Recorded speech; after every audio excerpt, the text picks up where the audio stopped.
Tumpuan dari negeri di bawah Bayu, lebih banyak pedi akan dibuka selain usaha naik taraf sekolah daif di seluruh negara.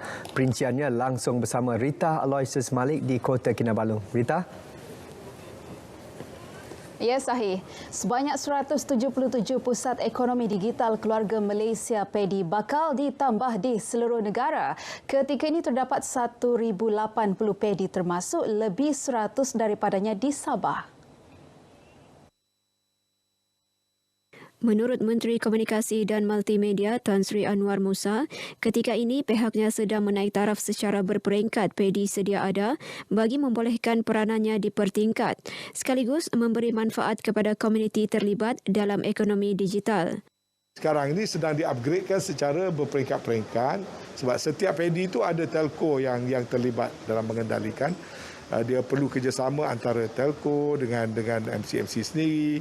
Dan juga agensi seperti MDEC yang akan menyediakan konten untuk menjalankan kursus dan sebagainya. Beliau bercakap kepada pemberita selepas lawatan ke PEDI Kampung Langkuas Kinarut. Mengulas lanjut, Tan Sri Anwar berkata setiap PEDI akan dilengkapi dengan program peranti komuniti dengan menambah 15 hingga 20 tablet yang sesuai bagi membolehkan komuniti melibatkan diri dalam program keusahawanan dari rumah. Sabah antara negeri berpotensi dan kerajaan sedia meneruskan perbelanjaan besar bagi tujuan tersebut. Sementara itu, masyarakat memberi reaksi positif terhadap pewujudan lebih banyak pusat ekonomi digital keluarga Malaysia PEDI. Ia dilihat mampu memperkasa kegiatan ekonomi digital khususnya dalam kalangan penduduk luar bandar.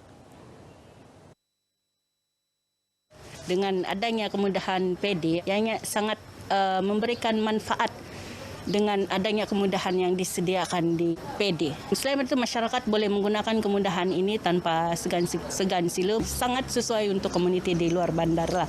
Pentingan adanya pusat ini boleh membuka mereka punya peluang untuk mendigitalkan lagi perniagaan mereka. Pelatih boleh belajar di dalam PEDI itself lah. Ya, relevan because sekarang kan digital.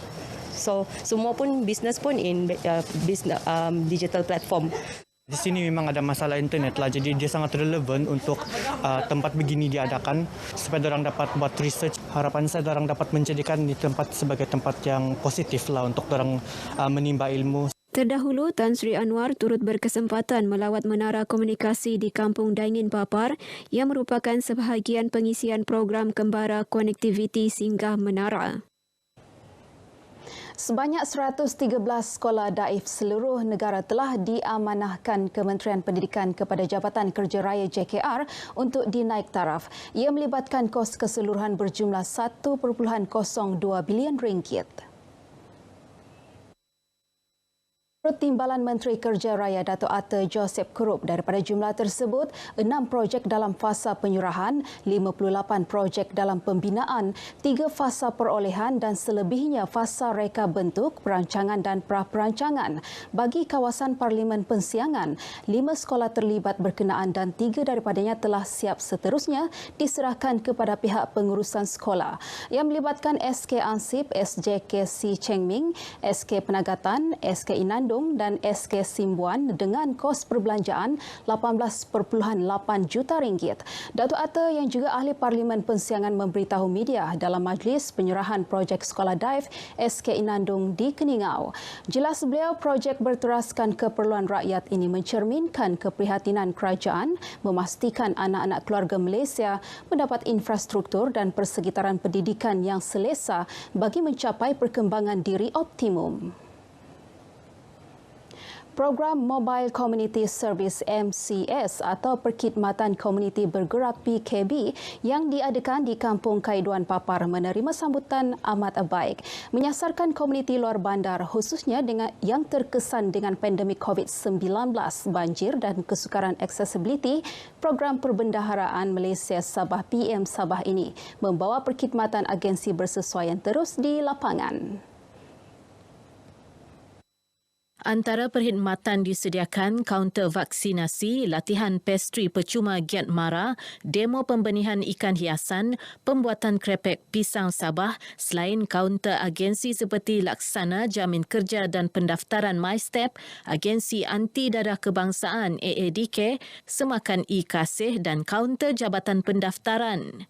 So booth yang dibawa ini sebenarnya kita bukan saja mewar-warkan inisiatif kerajaan. So kita berharap agar masyarakat di lapangan dapat memanfaatkan program Mobile Community Service ni lah. Dianggarkan 400 peserta komuniti hadir dalam program kerjasama Kor Nelayan Sabah bertemakan Keluarga Malaysia Makmur Sejahtera ini. Yang tidak mempunyai kerja dan di sini mereka mendaftar sebagai pencari kerja. Disebab kalau di luar sana memang banyak peluang pekerjaan yang ada. Dengan adanya kehadiran agensi kerjasama di bawah MOF ini, kita amat berterima kasihlah. Sebab ini adalah peluang kita, terutama sekali di penduduk pedalaman. Yang paling penting sebenarnya adalah dengan adanya data tersebut, dengan adanya maklumat tersebut, kita boleh merangka program yang sesuai dengan keperluan penduduk. Booster ataupun penggalak lah.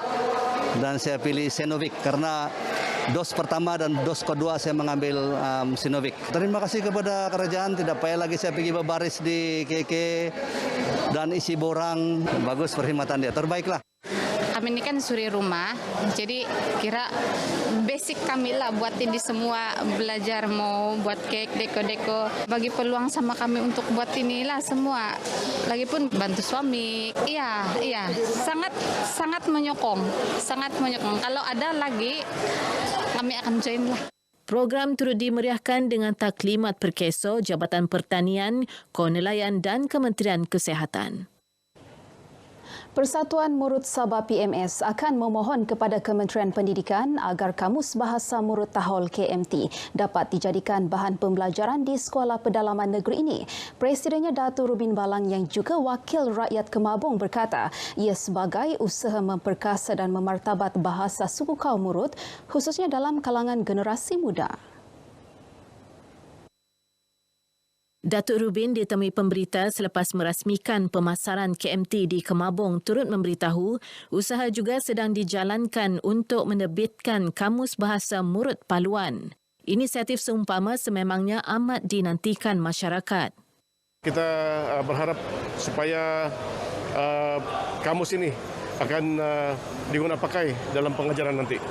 So itu akan memudahkan para guru-guru dan murid-murid yang akan mengikuti pembelajaran dalam subjek pengajaran bahasa Murut dan subjek-subjek yang lain. Kebanyakan generasi muda lupa sama bahasa sendiri. Jadi kalau ada di kampus ini, jadi orang senang belajar, terus senang ambil rujukan lah. Orang boleh minta belajar juga dari orang tua. Asangka hau kono Kamus Murut Tahol tu iso inuma sebab itu untuk merujuk rakono anak-anak yang kulapan daerah rahun Murut tu Tahol tu. Dan memang seorang orang tua menyokong betul-betul menyokong nungkor ora kono bahasa ataupun kamus itu. Sementara itu, Pengarah Jabatan Pembinaan Bahasa dan Sastra Dewan Bahasa dan Pustaka DBP, Fauzi Lahiyatun Mustafa berkata, pihaknya sentiasa mengalu-alukan penerbitan Kamus Bahasa Subetnik bagi melestarikan bahasa sukuan. DBP sentiasa mengalu-alukan sebarang bentuk kerjasama untuk kita melestarikan bahasa sukuan. Dan ini merupakan satu langkah yang sangat baik dan kerjasama ini harus diteruskan supaya bahasa sukuan ini tidak pupus begitu saja. Beralih ke sedikit berita sukan. Persatuan Bola Sepak Safa Tuaran muncul juara Piala Sabah 2022 sekaligus merebut Piala Ketua Menteri dalam pertandingan akhir di Stadium Likas malam tadi. Safa Tuaran menewaskan pasukan Safah Tawau 1-0 melalui rembatan dari Rozami Abdul Rahman pada minit ke-61. Johan membawa pulang wang tunai RM30,000 dan piala, manakala naib juara wang tunai RM20,000 dan piala. Kita berasa begitu banggalah Junung kalinya Tuaran menjadi juara pada kali ini. Piala Sabah merebut piala yang berhormat Ketua Menteri. Dan keseluruhan kejohanan pada hari ini berjalan lancar dan kita menyaksikan satu perlawanan yang sangat menarik. Walau bagaimanapun, saya berbangga kerana pasukan Tawau dapat menyaingi kehebatan pasukan Sabah Tuaran dan saya boleh menyatakan bahawa kekalahan kita itu adalah kekalahan yang kurang bernasib baik kerana pasukan Tawau diwakili oleh pemain-pemain yang berasal semua daripada anak-anak di Tawau. Sementara itu, Timbalan Presiden SAFA Sabah Datuk Juil Nuatim berkata SAFA akan menganjurkan lebih banyak kejohanan antara kelab dan Liga SAFA. 4 pertandingan yang telah pun disusun atur oleh oleh jawatan kuasa ni, kejohanan tempatan, di mana 2 sudah pun dianjurkan, ada 2 lagi mengikut jadual lah. Tapi saya mungkin akan datang kita selaraskan jadual ini agar supaya mungkin sebelum ada pertandingan Piala ataupun Liga Malaysia dimulakan ataupun di bawah 21 tahun kita selaraskan bersama. Baik, sekian perkembangan dari Sabah. Teruskan bersama Berita Wilayah untuk info semasa dan sahih dalam negeri. Kembali bersama Sahih, silakan. Terima kasih Rita.